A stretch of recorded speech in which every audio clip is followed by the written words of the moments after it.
Observance of the Law.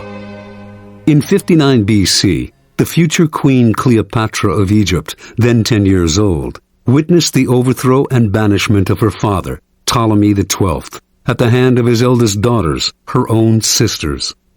One of the daughters, Berenice, emerged as the leader of the rebellion, and to ensure that she would now rule Egypt alone, she imprisoned her other sisters and murdered her own husband.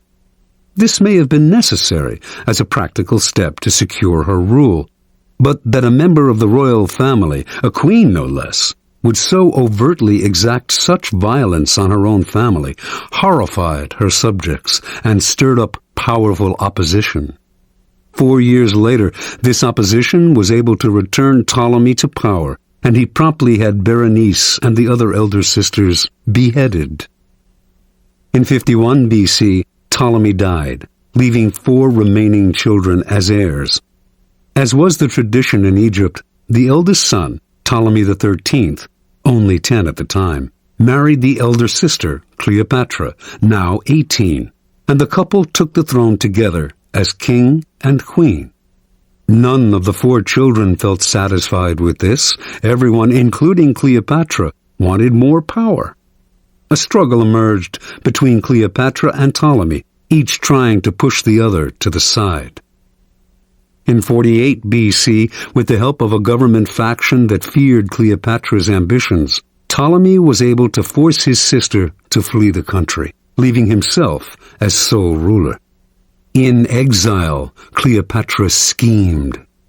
She wanted to rule alone and to restore Egypt to its past glory, a goal she felt none of her other siblings could achieve, yet as long as they were alive, she could not realize her dream. And the example of Berenice had made it clear that no one would serve a queen who was seen murdering her own kind.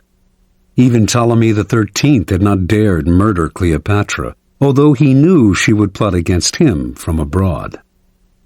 Within a year after Cleopatra's banishment, the Roman dictator Julius Caesar arrived in Egypt, determined to make the country a Roman colony. Cleopatra saw her chance. Re-entering Egypt in disguise, she traveled hundreds of miles to reach Caesar in Alexandria. Legend has it that she had herself smuggled into his presence rolled up inside a carpet, which was gracefully unfurled at his feet, revealing the young queen. Cleopatra immediately went to work on the Roman. She appealed to his love of spectacle and his interest in Egyptian history and poured on her feminine charms. Caesar soon succumbed and restored Cleopatra to the throne. Cleopatra's siblings seethed. She had outmaneuvered them. Ptolemy XIII would not wait to see what happened next.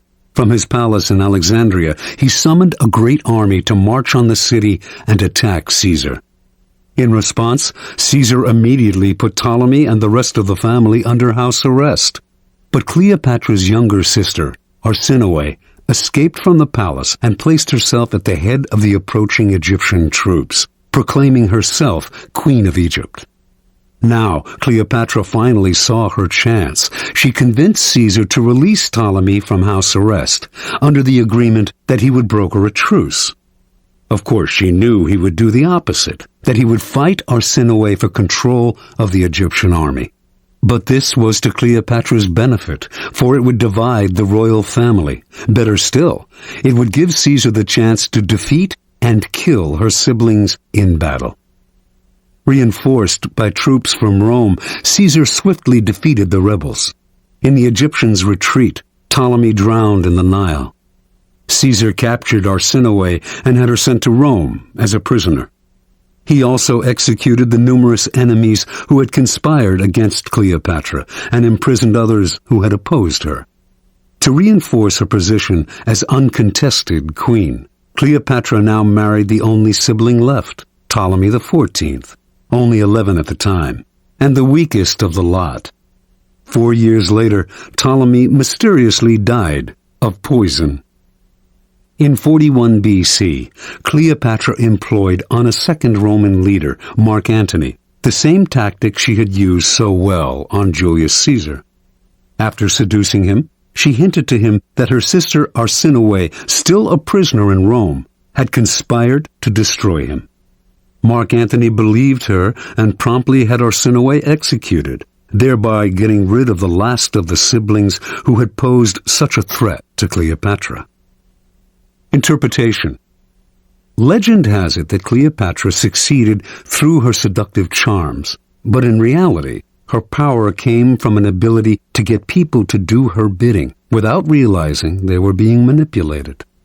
Caesar and Antony not only rid her of her most dangerous siblings, Ptolemy XIII and Arsinoe, they decimated all of her enemies in both the government and the military. The two men became her cat's paws. They entered the fire for her, did the ugly but necessary work while shielding her from appearing as the destroyer of her siblings and fellow Egyptians. And in the end, both men acquiesced to her desire to rule Egypt not as a Roman colony, but as an independent allied kingdom. And they did all this for her without realizing how she had manipulated them. This was persuasion of the subtlest and most powerful kind. A queen must never dirty her hands with ugly tasks, nor can a king appear in public with blood on his face. Yet power cannot survive without the constant squashing of enemies. There will always be dirty little tasks that have to be done to keep you on the throne. Like Cleopatra, you need a cat's paw. This will usually be a person from outside your immediate circle, who will therefore be unlikely to realize how he or she is being used. You will find these dupes everywhere, people who enjoy doing you favors, especially if you throw them a minimal bone or two in exchange.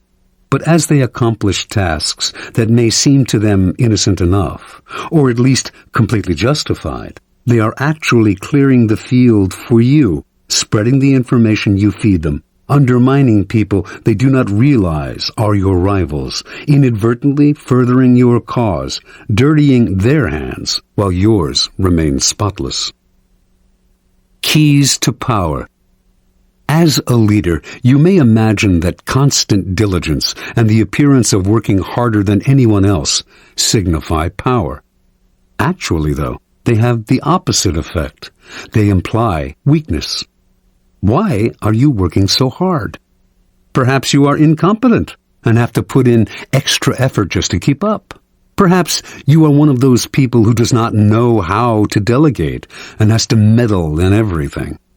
The truly powerful, on the other hand, seem never to be in a hurry or overburdened. While others work their fingers to the bone, they take their leisure.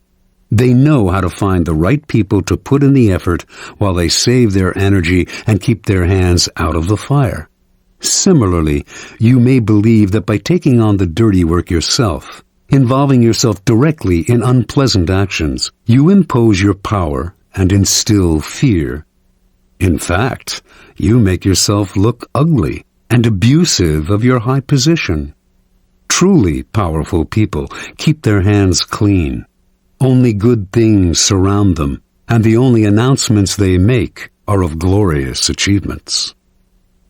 You will often find it necessary, of course, to expend energy or to effect an evil but necessary action.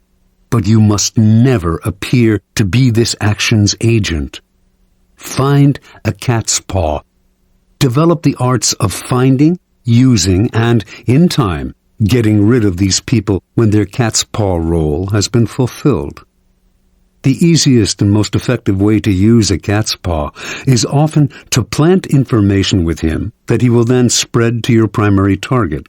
False or planted information is a powerful tool, especially if spread by a dupe whom no one suspects. You will find it very easy to play innocent and disguise yourself as the source. Law 27. Play on people's need to believe to create a cult-like following. Judgment. People have an overwhelming desire to believe in something. Become the focal point of such desire by offering them a cause, a new faith to follow. Keep your words vague but full of promise. Emphasize enthusiasm over rationality and clear thinking. Give your new disciples rituals to perform. Ask them to make sacrifices on your behalf. In the absence of organized religion and grand causes, your new belief system will bring you untold power. The Science of Charlatanism, or How to Create a Cult in 5 Easy Steps. In searching, as you must, for the methods that will gain you the most power for the least effort, you will find the creation of a cult-like following one of the most effective. Having a large following opens up all sorts of possibilities for deception. Not only will your followers worship you, they will defend you from your enemies and will voluntarily take on the work of enticing others to join your fledgling cult. This kind of power will lift you to another realm.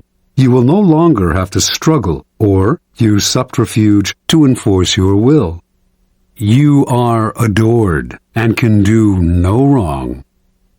You might think it's a gargantuan task to create such a following, but in fact it is fairly simple. As humans, we have a desperate need to believe in something, anything. This makes us eminently gullible. We simply cannot endure long periods of doubt or of the emptiness that comes from a lack of something to believe in.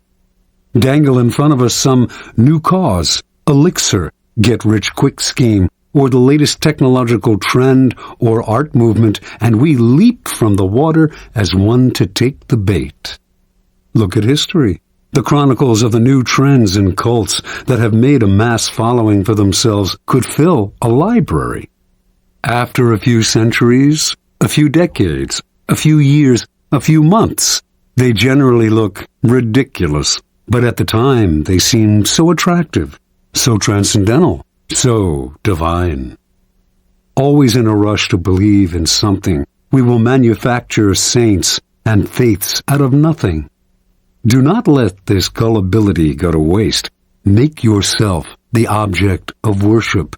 Make people form a cult around you. The great European charlatans of the 16th and 17th centuries mastered the art of cult making. They lived, as we do now, in a time of transformation. Organized religion was on the wane, science on the rise. People were desperate to rally around a new cause or faith. The charlatans had begun by peddling health elixirs and alchemic shortcuts to wealth. Moving quickly from town to town, they originally focused on small groups until, by accident, they stumbled on a truth of human nature. The larger the group they gathered around themselves, the easier it was to deceive. The charlatan would station himself on a high wooden platform, hence the term mountebank, and crowds would swarm around him. In a group setting, people were more emotional, less able to reason. Had the charlatan spoken to them individually, they might have found him ridiculous, but lost in a crowd, they got caught up in a communal mood of rapt attention. It became impossible for them to find the distance, to be skeptical. Any deficiencies in the charlatan's ideas were hidden by the zeal of the mass. Passion and enthusiasm swept through the crowd like a contagion, and they reacted violently to anyone who dared to spread a seed of doubt. Both consciously studying this dynamic over decades of experiment and spontaneously adapting to these situations as they happened, the charlatans perfected the science of attracting and holding a crowd, molding the crowd into followers and the followers into a cult. The gimmicks of the charlatans may seem quaint today, but there are thousands of charlatans among us still, using the same tried and true methods their predecessors refined centuries ago, only changing the names of their elixirs and modernizing the look of their cults. We find these latter-day charlatans in all arenas of life: business, fashion, politics, art. Many of them, perhaps, are following in the charlatan tradition without having any knowledge of its history. but you can be more systematic and deliberate. Simply follow the 5 steps of cult making that our charlatan ancestors perfected over the years. Step 1. Keep it vague. Keep it simple. To create a cult, you must first attract attention. This you should do not through actions which are too clear and readable, but through words which are hazy and deceptive. Your initial speeches, conversations, and interviews must include 2 elements. On the one hand, the promise of something great and transformative, and on the other, a total vagueness. This combination will stimulate all kinds of hazy dreams in your listeners, who will make their own connections and see what they want to see. As a corollary to its vagueness, your appeal should also be simple. Most people's problems have complex causes, deep-rooted neurosis, interconnected social factors, roots that go way back in time and are exceedingly hard to unravel. Few, however, have the patience to deal with this. Most people want to hear that a simple solution will cure their problems. The ability to offer this kind of solution will give you great power and build you a following. Step 2. Emphasize the visual and the sensual over the intellectual. Once people have begun to gather around you, 2 dangers will present themselves: boredom and skepticism. Boredom will make people go elsewhere. Skepticism will allow them the distance to think rationally about whatever it is you are offering, blowing away the mist you have artfully created and revealing your ideas for what they are. You need to amuse the bored, then ward off the cynics. The best way to do this is through theater or other devices of its kind. Surround yourself with luxury, dazzle your followers with visual splendor, fill their eyes with spectacle. Not only will this keep them from seeing the ridiculousness of your ideas, the holes in your belief system, it will also attract more attention, more followers. Appeal to all the senses. Use incense for scent, soothing music for hearing, colorful charts and graphs for the eye. You might even tickle the mind, perhaps by using new technological gadgets to give your cult a pseudo-scientific veneer, as long as you do not make anyone really think. Use the exotic, distant cultures, strange customs to create theatrical effects and to make the most banal and ordinary affairs seem signs of something extraordinary. Step 3. Borrow the forms of organized religion to structure the group. Your cult-like following is growing. It is time to organize it. Find a way, both elevating and comforting. Organized religions have long held unquestioned authority for large numbers of people, and continue to do so in our supposedly secular age. And even if the religion itself has faded some, its forms will resonate with power. The lofty and holy associations of organized religion can be endlessly exploited. Create rituals for your followers. Organize them into a hierarchy, ranking them in grades of sanctity, and giving them names and titles that resound with religious overtones. Ask them for sacrifices that will fill your coffers and increase your power. To emphasize your gathering's quasi-religious nature, talk and act like a prophet. You are not a dictator. After all, you are a priest, a guru, a sage, a shaman, or any other word that hides your real power in the mist of religion. Step 4. Disguise your source of income. Your group has grown, and you have structured it in a church-like form. Your coffers are beginning to fill with your followers' money. You must never be seen as hungry for money and the power it brings. It is at this moment that you must disguise the source of your income. Your followers want to believe that if they follow you, all sorts of good things will fall into their lap. By surrounding yourself with luxury, you become living proof of the soundness of your belief system. Never reveal that your wealth actually comes from your followers' pockets. Instead, make it seem to come from the truth of your methods. Followers will copy your each and every move in the belief that it will bring them the same results, and their imitative enthusiasm will blind them to the charlatan nature of your wealth. Step 5. Set up an us versus them dynamic. The group is now large and thriving, a magnet attracting more and more particles. If you are not careful, though, inertia will set in, and time and boredom will demagnetize the group. To keep your followers united, you must now do what all religions and belief systems have done. Create an us versus them dynamic. First, make sure your followers believe they are part of an exclusive club, unified by a bond of common goals. Then, to strengthen this bond, manufacture the notion of a devious enemy out to ruin you. There is a force of non-believers that will do anything to stop you. Any outsider who tries to reveal the charlatan nature of your belief system can now be described as a member of this devious force. If you have no enemies, invent one. Given a straw man to react against, your followers will tighten and cohere. They have your cause to believe in, and infidels to destroy. Observance of the law. In the year 1653, a 27-year-old Milan man named Francesco Giuseppe Bori claimed to have had a vision. He went around town telling one and all that the Archangel Michael had appeared to him and announced that he had been chosen to be the Capitano Generale of the army of the new Pope, an army that would seize and revitalize the world. The Archangel had further revealed that Bori now had the power to see people's souls, and that he would soon discover the Philosopher's Stone, a long sought-after substance that could change base metals into gold.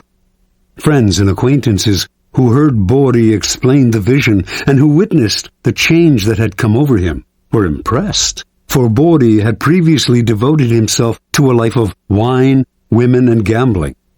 Now he gave all that up, plunging himself into the study of alchemy and talking only of mysticism and the occult. The transformation was so sudden and miraculous, and Bori's words were so filled with enthusiasm, that he began to create a following. Unfortunately, the Italian Inquisition began to notice him as well. They prosecuted anyone who delved into the occult, so he left Italy and began to wander Europe, from Austria to Holland, telling one and all that, "To those who follow me, all joy shall be granted." Wherever Bori stayed, he attracted followers. His method was simple. He spoke of his vision, which had grown more and more elaborate, and offered to look into the soul of anyone who believed him, and they were many. Seemingly in a trance, he would stare at this new follower for several minutes, then claim to have seen the person's soul, degree of enlightenment, and potential for spiritual greatness. If what he saw showed promise, he would add the person to his growing order of disciples, an honor indeed. The cult had 6 degrees, into which the disciples were assigned according to what Bori had glimpsed in their souls. With work and total devotion to the cult, they could graduate to a higher degree. Bori, whom they called His Excellency and Universal Doctor, demanded from them the strictest vows of poverty. All the goods and monies they possessed had to be turned over to him, but they did not mind handing over their property, for Bori had told them, "I shall soon bring my chemical studies to a happy conclusion by the discovery of the Philosopher's Stone, and by this means we shall all have as much gold as we desire." Given his growing wealth, Bori began to change his style of living. Renting the most splendid apartment in the city into which he had temporarily settled, he would furnish it with fabulous furniture and accessories, which he had begun to collect. He would drive through the city in a coach studded with jewels, with 6 magnificent black horses at its head. He never stayed too long in one place, and when he disappeared, saying he had more souls to gather into his flock, his reputation only grew in his absence. He became famous, although, in fact, he had never done a single concrete thing. From all over Europe, the blind, the crippled, and the desperate came to visit Bodhi, for word had spread that he had healing powers.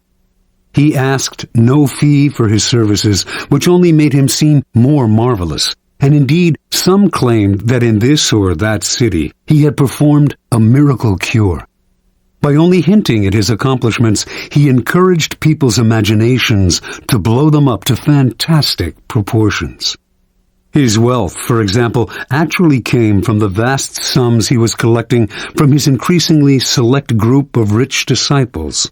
Yet it was presumed that he had, in fact, perfected the philosopher's stone. The church continued to pursue him, denouncing him for heresy and witchcraft, and Bodhi's response to these charges was a dignified silence. This only enhanced his reputation and made his followers more passionate. Only the great are persecuted, after all. How many understood Jesus Christ in his own time? Bodhi did not have to say a word. His followers now called the Pope the Antichrist. And so Bodhi's power grew and grew, until one day he left the city of Amsterdam, where he had settled for a while, absconding with huge sums of borrowed money and diamonds that had been entrusted to him. He claimed to be able to remove the flaws from diamonds through the power of his gifted mind. Now he was on the run. The Inquisition eventually caught up with him, and for the last 20 years of his life he was imprisoned in Rome. But so great was the belief in his occult powers that to his dying day he was visited by wealthy believers, including Queen Christina of Sweden. Supplying him with money and materials, these visitors allowed him to continue his search for the elusive philosopher's stone. Interpretation. Before he formed his cult, Bodhi seems to have stumbled on a critical discovery.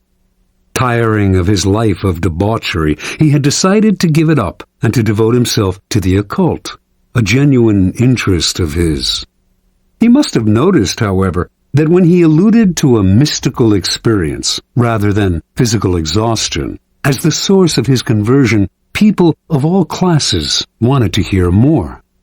Realizing the power he could gain by ascribing the change to something external and mysterious, he went further with his manufactured visions. The grander the vision, and the more sacrifices he asked for, the more appealing and believable his story seemed to become. Remember, people are not interested in the truth about change.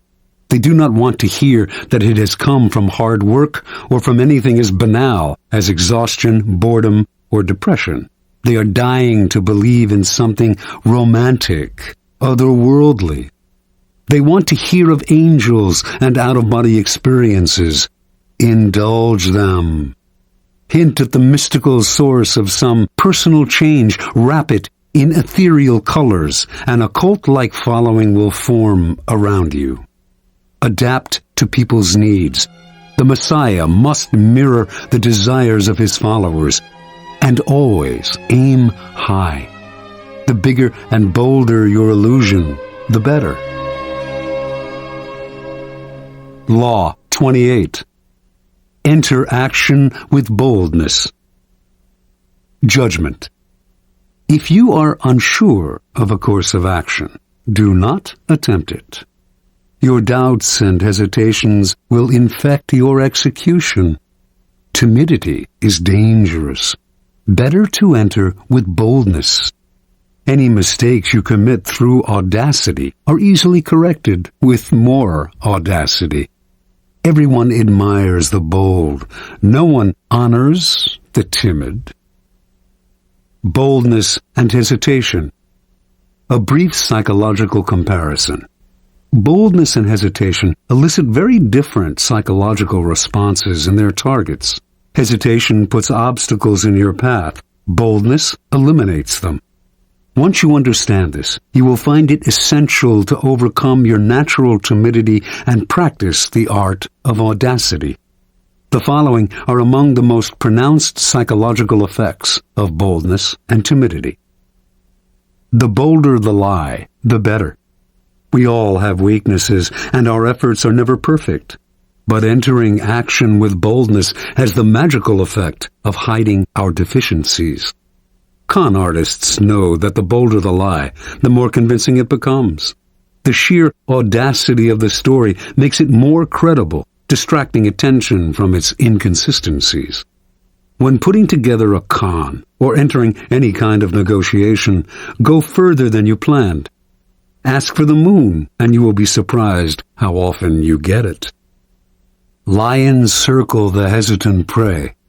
People have a sixth sense for the weaknesses of others. If, in a first encounter, you demonstrate your willingness to compromise, back down, and retreat, you bring out the lion even in people who are not necessarily bloodthirsty. Everything depends on perception, and once you are seen as the kind of person who quickly goes on the defensive, who is willing to negotiate and be amenable, you will be pushed around without mercy. Boldness strikes fear. Fear creates authority. The bold move makes you seem larger and more powerful than you are.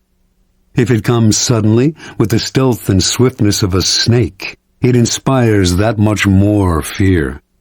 By intimidating with a bold move, you establish a precedent.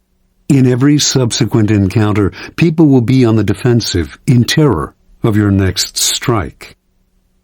Going halfway with a half a heart digs the deeper grave. If you enter an action with less than total confidence, you set up obstacles in your own path. When a problem arises, you will grow confused, seeing options where there are none, and inadvertently creating more problems still.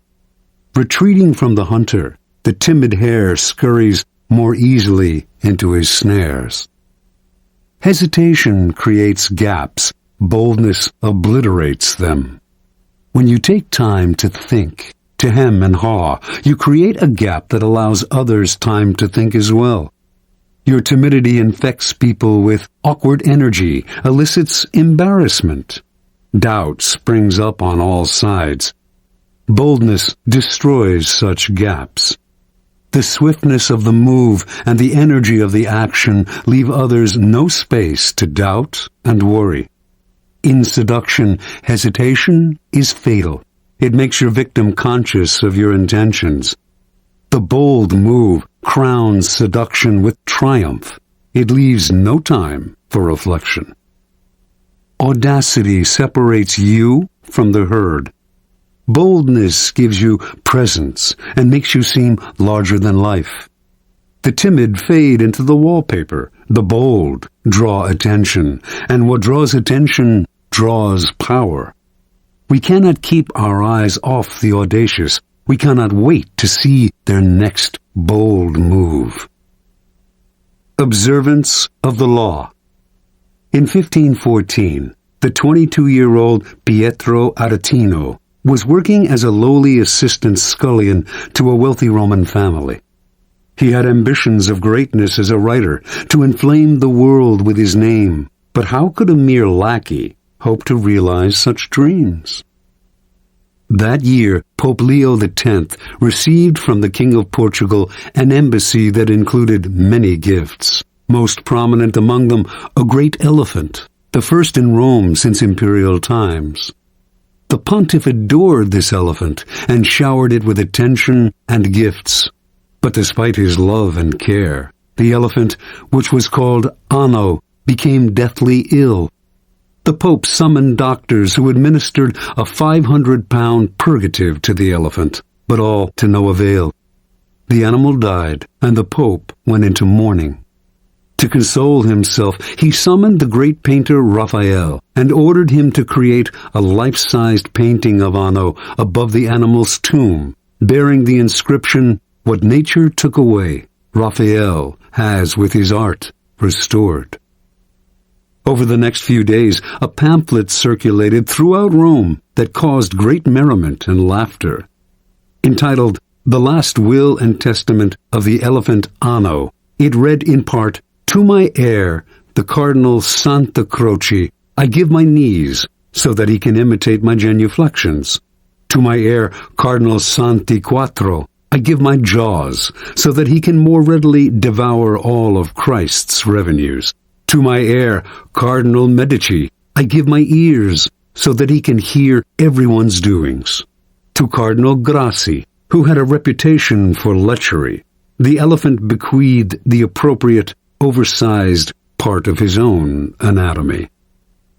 On and on the anonymous pamphlet went, sparing none of the great in Rome, not even the Pope. With each one, it took aim at their best-known weakness.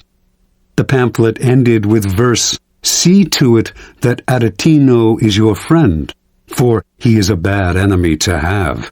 His words alone could ruin the High Pope, so God guard everyone from his tongue." Interpretation.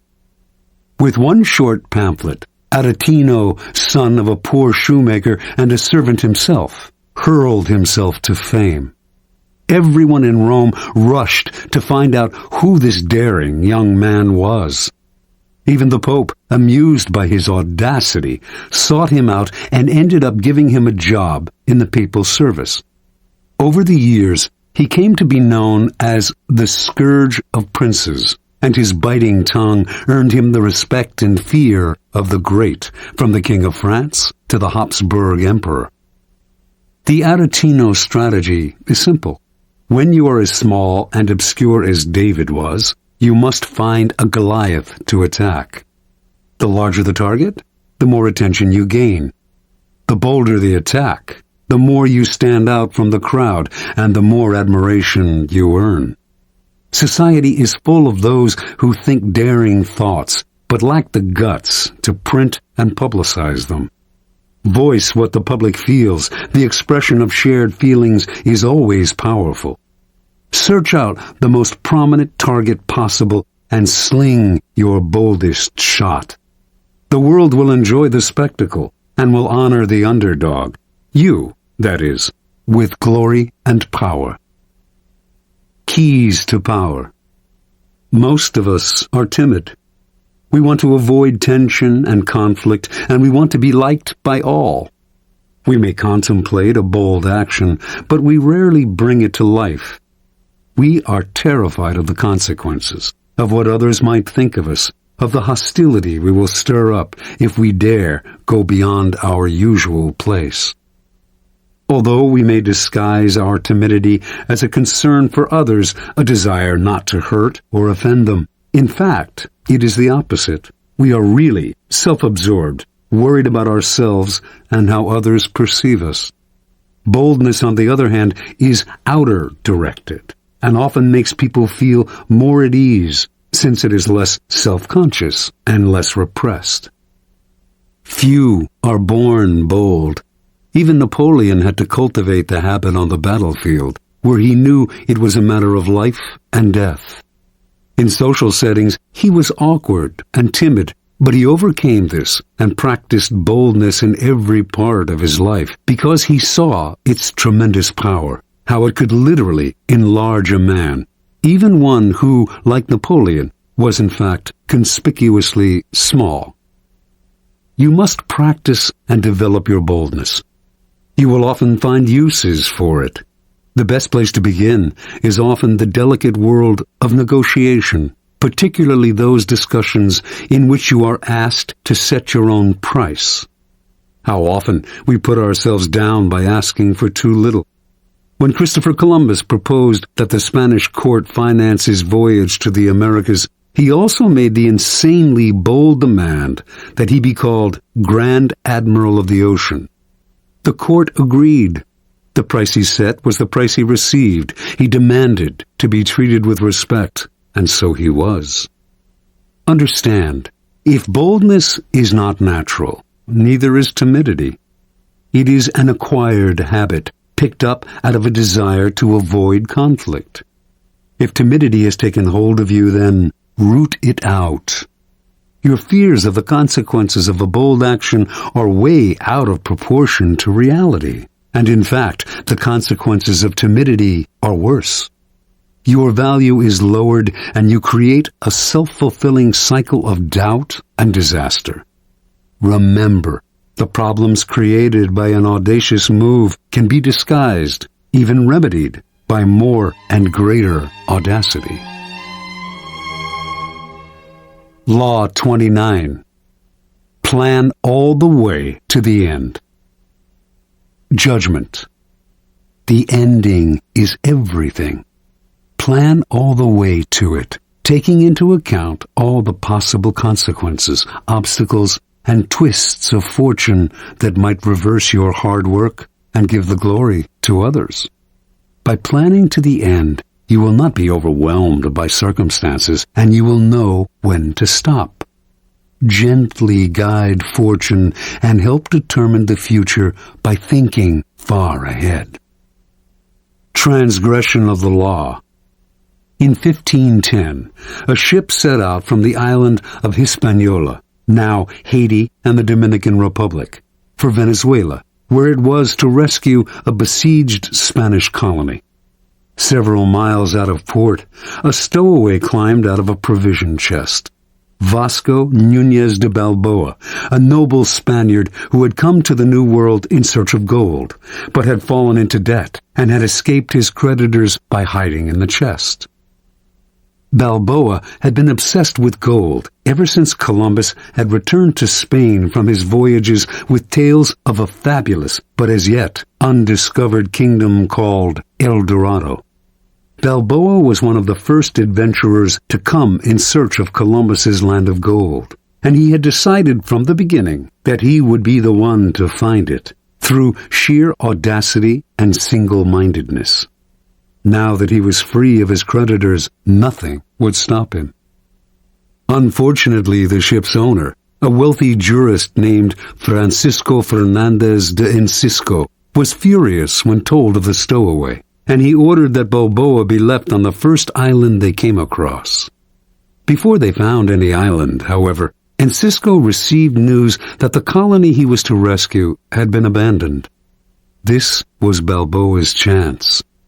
He told the sailors of his previous voyages to Panama and of the rumors he had heard of gold in the area.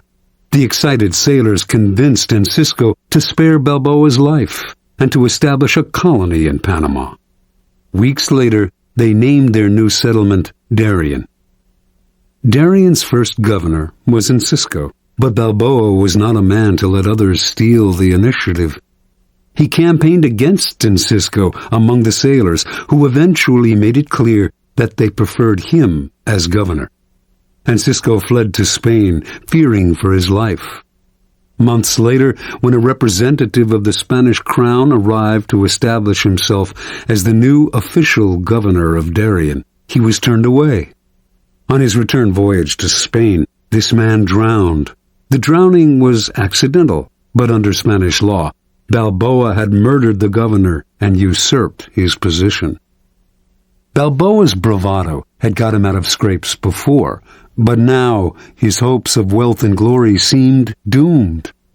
To lay claim to El Dorado, should he discover it, he would need the approval of the Spanish king, which, as an outlaw, he would never receive. There was only one solution. Panamanian Indians had told Balboa of a vast ocean on the other side of the Central American Isthmus, and had said that by traveling south upon this western coast, he would reach a fabulous land of gold, called by a name that to his ears sounded like Biru. Balboa decided he would cross the treacherous jungles of Panama and become the first European to bathe his feet in this new ocean. From there, he would march on El Dorado. If he did this on Spain's behalf, he would obtain the eternal gratitude of the king and would secure his own reprieve. Only he had to act before Spanish authorities came to arrest him. In 1513, then, Balboa set out with 190 soldiers. Halfway across the isthmus, some 90 miles wide at that point, only 60 soldiers remained, many having succumbed to the harsh conditions, the blood-sucking insects, the torrential rainfall, fever. Finally, From a mountaintop, Balboa became the first European to lay eyes on the Pacific Ocean. Days later he marched in his armor into its waters, bearing the banner of Castile and claiming all its seas, lands, and islands in the name of the Spanish throne. Indians from the area greeted Balboa with gold, jewels, and precious pearls, the like of which he had never seen. When he asked where these had come from, the Indians pointed south to the land of the Incas. But Balboa had only a few soldiers left. For the moment, he decided he should return to Darien, send the jewels and gold to Spain as a token of goodwill, and ask for a large army to aid him in the conquest of El Dorado. When news reached Spain of Balboa's bold crossing of the isthmus, his discovery of the Western Ocean, and his planned conquest of El Dorado, the former criminal became a hero. He was instantly proclaimed governor of the new land. But before the king and queen received word of his discovery, they had already sent a dozen ships under the command of a man named Pedro Arias Davila, Pedrerius, with orders to arrest Balboa for murder and to take command of the colony. By the time Pedrerius arrived in Panama, he had learned that Balboa had been pardoned and that he was to share the governorship with the former outlaw. All the same, Balboa felt uneasy. Gold was his dream, El Dorado his only desire. In pursuit of this goal, he had nearly died many times over, and to share the wealth and glory with a newcomer would be intolerable. He also soon discovered that Pedrerius was a jealous, bitter man, and equally unhappy with the situation. Once again, the only solution for Balboa was to seize the initiative by proposing to cross the jungle with a larger army, carrying shipbuilding materials and tools. Once on the Pacific coast, he would create an armada with which to conquer the Incas. Surprisingly enough, Pedrerius agreed to the plan, perhaps sensing it would never work. Hundreds died in this second march through the jungle, and the timber they carried rotted in the torrential rains. Balboa, as usual, was undaunted. No power in the world could thwart his plan, and on arriving at the Pacific, he began to cut down trees for new lumber. But the men remaining to him were too few and too weak to mount an invasion, and once again Balboa had to return to Darien. Pedrerius had, in any case, invited Balboa back to discuss a new plan, and on the outskirts of the settlement, the explorer was met by Francisco Pizarro, an old friend who had accompanied him on his first crossing of the isthmus. But this was a trap. Leading 100 soldiers, Pizarro surrounded his former friend, arrested him, and returned him to Pedrerius, who tried him on charges of rebellion. A few days later, Balboa's head fell into a basket, along with those of his most trusted followers. Years later, Pizarro himself reached Peru, and Balboa's deeds were forgotten. Interpretation. Most men are ruled by the heart, not the head. Their plans are vague, and when they meet obstacles, they improvise. But improvisation will only bring you as far as the next crisis and is never a substitute for thinking several steps ahead and planning to the end. Balboa had a dream of glory and wealth and a vague plan to reach it. Yet his bold deeds and his discovery of the Pacific are largely forgotten, for he committed what in the world of power is the ultimate sin. He went part way, leaving the door open for others to take over. A real man of power would have had the prudence to see the dangers in the distance, the rivals who would want to share in the conquests, the vultures that would hover once they heard the word gold. Balboa should have kept his knowledge of the Incas secret until after he had conquered Peru. Only then would his wealth and his head have been secure. Once Pedrerius arrived on the scene, a man of power and prudence would have schemed to kill or imprison him, and to take over the army he had brought for the conquest of Peru. But Balboa was locked in the moment, always reacting emotionally, never thinking ahead. What good is it to have the greatest dream in the world if others reap the benefits and the glory? Never lose your head over a vague, open-ended dream. Plan to the end. Keys to power. Most people believe that they are, in fact, aware of the future, that they are planning and thinking ahead. They are usually deluded.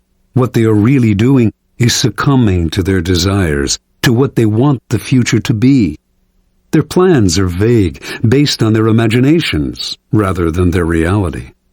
They may believe they are thinking all the way to the end, but they are really only focusing on the happy ending and deluding themselves by the strength of their desire. The ending is everything. It is the end of the action that determines who gets the glory, the money, the prize. Your conclusion must be crystal clear, and you must keep it constantly in mind. You must also figure out how to ward off the vultures circling overhead, trying to live off the carcass of your creation. And you must anticipate the many possible crises that will tempt you to improvise. When you see several steps ahead and plan your moves all the way to the end, you will no longer be tempted by emotion or by the desire to improvise. Your clarity will rid you of the anxiety and vagueness that are the primary reasons why so many fail to conclude their actions successfully. You see the ending, and you tolerate no deviation. Law 30. Make your accomplishments seem effortless. Judgment. Your actions must seem natural and executed with ease. All the toil and practice that go into them, and also all the clever tricks, must be concealed. When you act effortlessly, as if you could do much more. Avoid the temptation of revealing how hard you work. It only raises questions. Teach no one your tricks, or they will be used against you. Observance of the law. The great escape artist Harry Houdini once advertised his act as the impossible possible, and indeed those who witnessed his dramatic escapes felt that what he did on stage contradicted common-sense ideas of human capacity. Over the years, Houdini escaped from the chained carcass of an embalmed sea monster, a half-octopus, half-whale-like beast that had beached near Boston. He had himself sealed inside an enormous envelope from which he emerged without breaking the paper. He passed through brick walls. He wriggled free from straitjackets while dangling high in the air. He leaped from bridges into icy waters, his hands manacled and his legs in chains. He had himself submerged in glass cases full of water, hands padlocked, while the audience watched in amazement as he worked himself free, struggling for close to an hour, apparently without breathing. Each time he seemed to court certain death, yet survived with superhuman aplomb. Meanwhile, he said nothing about his methods, gave no clues as to how he accomplished any of his tricks. He left his audiences and critics speculating, his power and reputation enhanced by their struggles with the inexplicable. Perhaps the most baffling trick of all was making a 10,000-pound elephant disappear before an audience's eyes, a feat he repeated on stage for over 19 weeks. No one has ever really explained how he did this, for in the auditorium where he performed the trick, there was simply nowhere for an elephant to hide. The effortlessness of Houdini's escapes led some to think he used occult forces, his superior psychic abilities giving him special control over his body. But a German escape artist named Clapini claimed to know Houdini's secret. He simply used elaborate gadgets. Clapini also claimed to have defeated Houdini in a handcuff challenge in Holland. Houdini did not mind all kinds of speculation floating around about his methods, but he would not tolerate an outright lie, and in 1902 he challenged Clopini to a handcuff duel. Clopini accepted. Through a spy, he found out the secret word to unlock a pair of French combination lock cuffs that Houdini liked to use. His plan was to choose these cuffs to escape from on stage. This would definitely debunk Houdini. His genius simply lay in his use of mechanical gadgets. On the night of the challenge, just as Clopini had planned, Houdini offered him a choice of cuffs, and he selected the ones with the combination lock. He was even able to disappear with them behind a screen to make a quick test, and re-emerged seconds later, confident of victory. Acting as if he had sensed fraud, Houdini refused to lock Clopini in the cuffs. The two men argued and began to fight, even wrestling with each other on stage. After a few minutes of this, an apparently angry, frustrated Houdini gave up and locked Clopini in the cuffs. For the next few minutes, Clopini strained to get free. Something was wrong. Minutes earlier, he had opened the cuffs behind the screen. Now, the same code no longer worked. He sweated, racking his brain. Hours went by, the audience left, and finally, an exhausted and humiliated Clopini gave up and asked to be released. The cuffs that Clopini himself had opened behind the screen with the word CLEFS, French for keys, now clicked open only with the word FRAUD. Clopini never figured out how Houdini had accomplished this uncanny feat. Interpretation. Although we do not know for certain how Houdini accomplished many of his most ingenious escapes, one thing is clear. It was not the occult, or any kind of magic that gave him his powers, but hard work and endless practice, all of which he carefully concealed from the world. Houdini never left anything to chance. Day and night, he studied the workings of locks, researched centuries-old sleight-of-hand tricks, pored over books on mechanics, whatever he could use. Every moment not spent researching, he spent working his body, keeping himself exceptionally limber, and learning how to control his muscles and his breathing. Early on in Houdini's career, an old Japanese performer whom he toured with taught him an ancient trick: how to swallow an ivory ball, then bring it back up. He practiced this endlessly with a small peeled potato tied to a string. Up and down, he would manipulate the potato with his throat muscles until they were strong enough to move it without the string. No one could check the inside of his throat, where he could conceal small tools to help him escape. Even so, Clopini was fundamentally wrong. It was not Houdini's tools, but his practice, work, and research that made his escapes possible. Clopini, in fact, was completely outwitted by Houdini, who set the whole thing up. He let his opponent learn the code to the French cuffs, then baited him into choosing those cuffs on stage. Then, during the two men's tussle, the dexterous Houdini was able to change the code to FRAUD. He had spent weeks practicing this trick, but the audience saw none of the sweat and toil behind the scenes. Nor was Houdini ever nervous. He induced nervousness in others. He deliberately dragged out the time it would take to escape as a way of heightening the drama and making the audience squirm. His escapes from death, always graceful and easy, made him look like a Superman.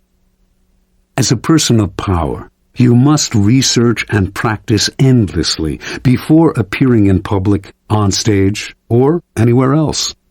Never expose the sweat and labor behind your poise. Some think such exposure will demonstrate their diligence and honesty, but it actually just makes them look weaker, as if anyone who practiced and worked at it could do what they had done, or as if they weren't really up to the job. Keep your effort and your tricks to yourself, and you seem to have the grace and ease of a god.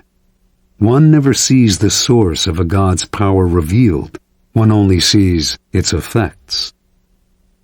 Keys to power. In the Book of the Courtier, published in 1528, Baldassare Castiglione describes the highly elaborate and codified manners of the perfect court citizen. And yet, Castiglione explains the courtier must execute these gestures with what he calls sprezzatura, the capacity to make the difficult seem easy. He urges the courtier to practice in all things a certain nonchalance which conceals all artistry and makes whatever one says or does seem uncontrived and effortless. We all admire the achievement of some unusual feat, but if it is accomplished naturally and gracefully, our admiration increases tenfold. Whereas to labor at what one is doing and to make bones over it shows an extreme lack of grace and causes everything, whatever it's worth, to be discounted. The idea of sprezzatura is relevant to all forms of power, for power depends vitally on the appearances and the illusions you create. Your public actions are like artworks. They must have visual appeal, must create anticipation, even entertain. When you reveal the inner workings of your creation, you become just one more mortal among others. What is understandable is not awe-inspiring. We tell ourselves we could do as well if we had the money and time. Avoid the temptation of showing how clever you are. It is far more clever to conceal the mechanisms of your cleverness. There is another reason for concealing your shortcuts and tricks. When you let this information out, you give people ideas they can use against you. You lose the advantages of keeping silent. We tend to want the world to know what we have done. We want our vanity gratified by having our hard work and cleverness applauded. And we may even want sympathy for the hours it has taken to reach our point of artistry. Learn to control this propensity to blab, for its effect is often the opposite of what you expected. Remember, the more mystery surrounds your actions, the more awesome your power seems. You appear to be the only one who can do what you do, and the appearance of having an exclusive gift is immensely powerful. Finally, because you achieve your accomplishments with grace and ease, people believe that you could always do more if you tried harder. This elicits not only admiration, but a touch of fear. Your powers are untapped. No one can fathom their limits. Law 31. Control the options. Get others to play with the cards you deal. Judgment. The best deceptions are the ones that seem to give the other person a choice. Your victims feel they are in control, but are actually your puppets. Give people options that come out in your favor, whichever one they choose. Force them to make choices between the lesser of two evils, both of which serve your purpose. Put them on the horns of a dilemma. They are gored wherever they turn. Observance of the law. From early in his reign, Ivan IV, later known as Ivan the Terrible, had to confront an unpleasant reality. The country desperately needed reform, but he lacked the power to push it through. The greatest limit to his authority came from the boyars, the Russian princely class that dominated the country and terrorized the peasantry. In 1553, at the age of 23, Ivan fell ill. Lying in bed, nearing death, he asked the boyars to swear allegiance to his son as the new Tsar. Some hesitated, some even refused. Then and there, Ivan saw he had no power over the boyars. He recovered from his illness, but he never forgot the lesson. The boyars were out to destroy him, and indeed, in the years to come, many of the most powerful of them defected to Russia's main enemies, Poland and Lithuania, where they plotted their return and the overthrow of the Tsar. Even one of Ivan's closest friends, Prince Andrei Kurbsky, suddenly turned against him, defecting to Lithuania in 1564 and becoming the strongest of Ivan's enemies. When Kurbsky began raising troops for an invasion, the royal dynasty seemed suddenly more precarious than ever. With émigré nobles fomenting invasion from the west, Tartars bearing down from the east, and the boyars stirring up trouble within the country, Russia's vast size made it a nightmare to defend. In whatever direction Ivan struck, he would leave himself vulnerable on the other side. Only if he had absolute power could he deal with this many-headed hydra, and he had no such power. Ivan brooded until the morning of December 3rd, 1564, when the citizens of Moscow awoke to a strange sight.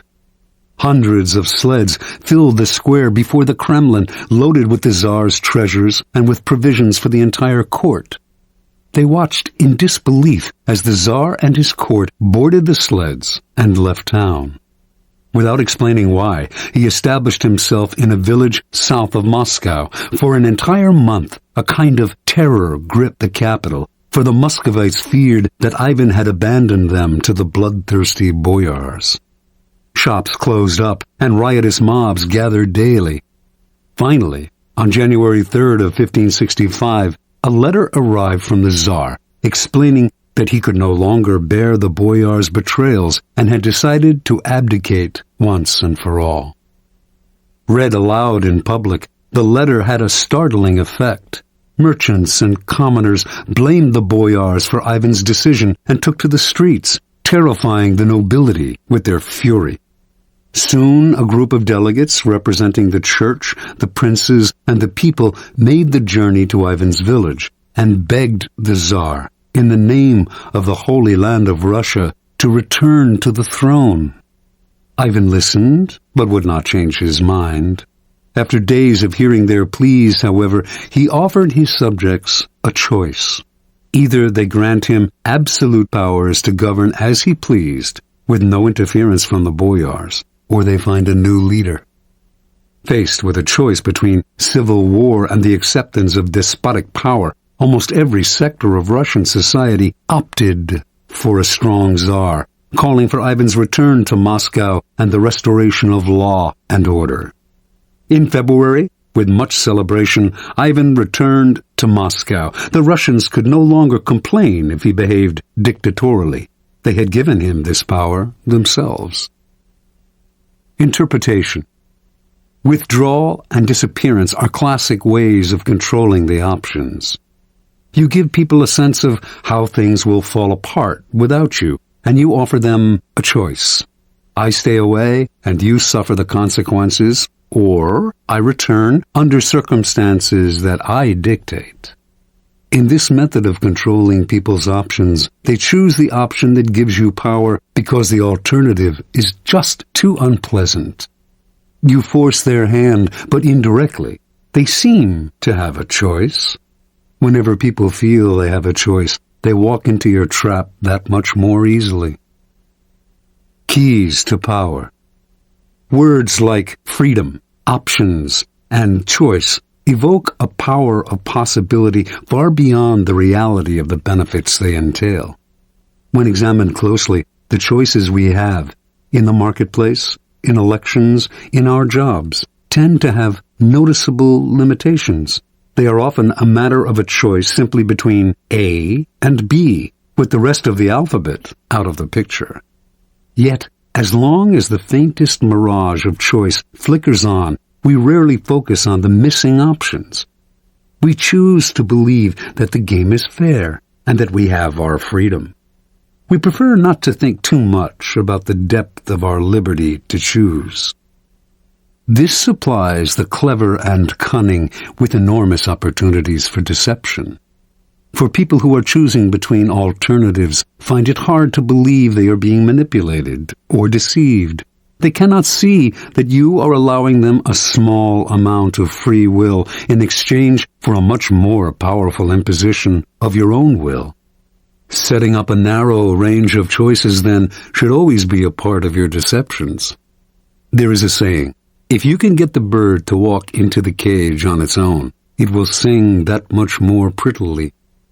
The following are among the most common forms of controlling the options. Color the choices. This was a favored technique of Henry Kissinger. As President Nixon's Secretary of State, Kissinger considered himself better informed than his boss and believed that in most situations he could make the best decision on his own. But if he tried to determine policy, he would offend, or perhaps enrage, a notoriously insecure man. So Kissinger would propose 3 or 4 choices of action for each situation, and would present them in such a way that the one he preferred always seemed the best solution compared to the others. Time after time, Nixon fell for the bait, never suspecting that he was moving where Kissinger pushed him. This is an excellent device to use on the insecure master. Force the resistor. This is a good technique to use on children and other willful people who enjoy doing the opposite of what you ask them to. Push them to choose what you want them to do by appearing to advocate the opposite. Alter the playing field. In the 1860s, John D. Rockefeller set out to create an oil monopoly. If he tried to buy up the smaller oil companies, they would figure out what he was doing and fight back. Instead, he began secretly buying up the railway companies that transported the oil. When he then attempted to take over a particular company and met with resistance, he reminded them of their dependence on the rails. Refusing them shipping or simply raising their fees could ruin their business. Rockefeller altered the playing field so that the only options the small oil producers had were the ones he gave them. In this tactic, your opponents know their hand is being forced, but it doesn't matter. The technique is effective against those who resist at all costs. The shrinking options. The late 19th century art dealer Ambrose Vollard perfected this technique. Customers would come to Vollard's shop to see some Cézannes. He would show 3 paintings, neglect to mention a price, and pretend to doze off. The visitors would have to leave without deciding. They would usually come back the next day to see the paintings again, but this time, Vollard would pull out less interesting works, pretending he thought they were the same ones. The baffled customers would look at the new offerings, leave to think them over, and return yet again. Once again, the same thing would happen. Vollard would show paintings of lesser quality still. Finally, the buyers would realize they had better grab what he was showing them because tomorrow they would have to settle for something worse, perhaps at even higher prices. A variation on this technique is to raise the price every time the buyer hesitates and another day goes by. This is an excellent negotiating ploy to use on the chronically indecisive who will fall for the idea that they are getting a better deal today than if they wait till tomorrow. The weak man on the precipice. The weak are the easiest to maneuver by controlling their options. Cardinal de Retz, the great 17th century provocateur, served as an unofficial assistant to the Duke of Orleans, who was notoriously indecisive. It was a constant struggle to convince the Duke to take action. He would hem and haw, weigh the options, and wait until the last moment, giving everyone around him an ulcer. But Retz discovered a way to handle him. He would describe all sorts of dangers, exaggerating them as much as possible, until the Duke saw a yawning abyss in every direction except one, the one Retz was pushing him to take. This tactic is similar to color the choices, but with the weak, you have to be more aggressive. Work on their emotions, use fear and terror to propel them into action. Try reason, and they will always find a way to procrastinate. The horns of a dilemma. This idea was demonstrated by General William Sherman's infamous march through Georgia during the American Civil War. Although the Confederates knew what direction Sherman was heading in, they never knew if he would attack from the left or the right, for he divided his army into 2 wings, and if the rebels retreated from one wing, they found themselves facing the other. This is a classic trial lawyer's technique. The lawyer leads the witness to decide between 2 possible explanations of an event, both of which poke a hole in their story. They have to answer the lawyer's questions, but whatever they say, they hurt themselves. The key to this move is to strike quickly, deny the victim the time to think of an escape. As they wriggle between the horns of the dilemma, they dig their own grave. Understand, in your struggles with your rivals, it will often be necessary for you to hurt them. And if you are clearly the agent of their punishment, expect a counterattack. Expect revenge. If, however, they seem to themselves to be the agents of their own misfortune, they will submit quietly. When Ivan left Moscow for his rural village, the citizens asking him to return agreed to his demand for absolute power. Over the years to come, they resented him less for the terror he unleashed on the country, because, after all, they had granted him his power themselves. This is why it is always good to allow your victims their choice of poison and to cloak your involvement in providing it to them as far as possible.